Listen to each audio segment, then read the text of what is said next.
Alright, so a quick Yakumo test. So Yakumo, once you have the saddle from level 43, it can pass the passives that it has to pals that you catch. With a few exceptions like Legend and Lore of the Underworld and stuff like that. It scales with the rank, but it's not terrible with lower stars. You can actually settle for a little bit like 1 star, 2 star, stuff like that.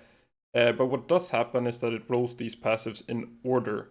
And what I mean by that is that you probably don't want the passive that you want passed on the 4th slot Yakumo. And it doesn't matter that much when you're catching random pals like this, just chickpeas and lambos and stuff. This is the Yakumo that I had with Demon God in the 4th slot. So you will end up with Demon God when you're catching these random pals. But usually what you want to use Yakumo for is to catch legends because you can't breed for them. Personally, I don't use Yakumo to catch random pals at all. Once I have the template pal that I want with the 4 passives, I just breed instead of using Yakumo. So Yakumo for me is only for these non-breedable pals. So then you just send out your Yakumo when you're about to catch these legends. Maybe you're making a mount or a combat pal. Then you want your Demon God or your Swift, Eternal Engine, Vampiric, these rarer passives. So again, here you can see with the legends, they always spawn with 2 passives, and then suddenly that 4th slot passive, the Demon God, is very rare. I caught quite a lot of legends to get these numbers here. This was just the example. You can see that I only got 2 Demon God compared to 12 of the Vanguard. So you're probably going to want to breed Yakumos that have only 2 passives for catching these legends. Like, split them into 2 Yakumos. You don't have to get them to 4 star in that case. 3 passives was kind of fine if you wanted, but you probably want Eternal Engine in the 1st slot there.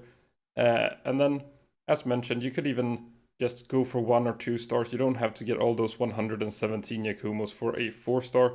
So the Yakumo that I made originally, before I tested, this is like the worst Yakumo you can make for getting Demon God on the legendary pals.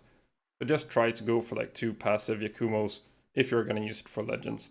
And then for breeding Yakumo itself, I recommend that you just farm Daisies until you have enough Homeward Thunderclouds that you want. If you don't get the passives you want, you could move on to Gobfins. You're probably going to want 4 rank 4 Gobfins anyway. If you don't get the passives you want there, you move on to Lambo and Chickpea just because it's very cheap to mass catch them with basic spheres. So if you didn't get the passives you want, you can then breed it into Yakumo using these chains. So just any method you like here, really, but farming Daisy for those clouds and then the Gobfins and then onto the starter pals seems to be the best way to go. And then you're probably just going to be using the Yakumo to get like 1 or 2 passives at a time because the chance of passing these 4 passives is extremely low. First you would need a pal with 0 passives, and then on top of that it's 0.8% to catch a pal with 4 passives using even a max Yakumo. So if you need a blank pal for that, that's probably like 1 in 1,000 or something. So you are going to be catching several of each pal to then crossbreed together with the passives. So that's it for this quick Yakumo video. Thanks for watching.